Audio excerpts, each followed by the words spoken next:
Need for Speed Payback feels more like running errands than racing. Need for Speed Payback is an 18-hour-long arcade racer where you play as 3 different characters in a story where they're betrayed during a heist, and you'll never guess what these characters want. Did you guess yet? You're wrong. They want payback. Need for Speed Payback is probably the weakest Need for Speed game I've ever played. This game follows the formula of 2015's Need for Speed that tried to capture the magic of Underground 2, which isn't a bad thing. They actually listened to feedback from the game and improved its offerings by adding drag races, and cars feel much more customizable. However, this game is lesser in every other aspect. The story mode here is completely throwaway. It tries desperately to go the Fast and Furious route, but the characters and missions just aren't interesting enough. Besides one really cool heist mission, but that one mission is the only fun this 18 hours offers. This open world, which adds off-roading, another improvement, just isn't fun to drive through. It's bland, and because of that, every race is bland. Again, there are 3 different characters, but there are 5 different race modes. There's circuit racing and drag racing, which is handled by Tyler, drifting and off-road, which is handled by Mac, and finally there are run missions handled by Jess. And you need 1 car for each mission type, and as you clear missions, new cars will unlock for later chapters. I didn't mind most of these missions, they just feel like busy work. You never feel like you're some awesome crew taking over the area. You just feel like you're doing a job the whole time. And this feeling smacks you the hardest when you play as Jess. The run missions are just awful. You're either running to different spots in the map before a timer runs out, or you're running from annoying cops trying to make it from checkpoint to checkpoint.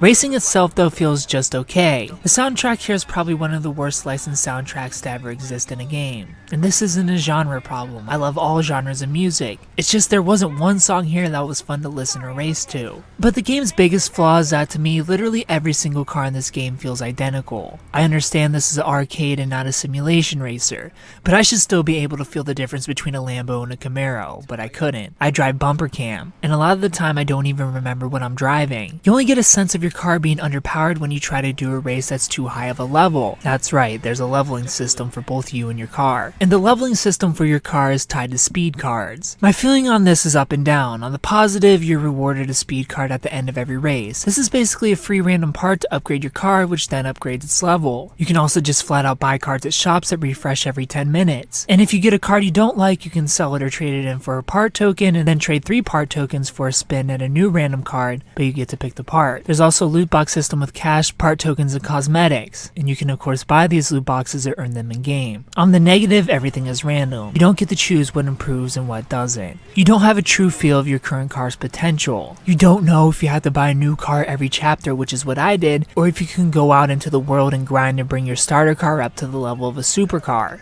And I feel this system is exactly why every car feels exactly the same. Even when you're upgraded, you don't feel more powerful. Your opponents just aren't pulling ahead of you as much. And because of this, the racing just feels empty and again like busy work. And there's this annoying, way too sensitive automatic respawn. There are way too many moments where I made a jump and the game read it as a crash, causing me to lose my placement in a race. Outside of racing though, there are plenty of challenges like speed traps and drifting around this boring world and collectibles. But overall, this is just a very forgettable racing experience. It's not bad, but it's not good either. It's very much just okay. I give Need for Speed Payback a 6 out of 10. If you play Need for Speed Payback, tell me what you thought about it down in the comment section below. If you haven't played it, tell me if you plan on picking it up. Thumbs up. If you liked the video, subscribe if you're new to the channel. And thanks for watching.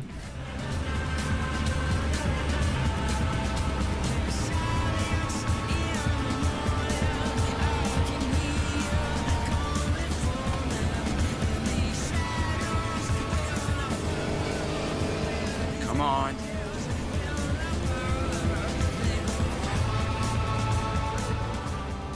If you like this video, please consider supporting me on Patreon so that I can continue to bring you reviews for all the newest games at patreon.com/superkengaming. You'll get access to early audio and video versions of reviews, exclusive Let's Play videos, and you'll even get to choose the game I play next. Thanks for watching, and of course, stay beautiful.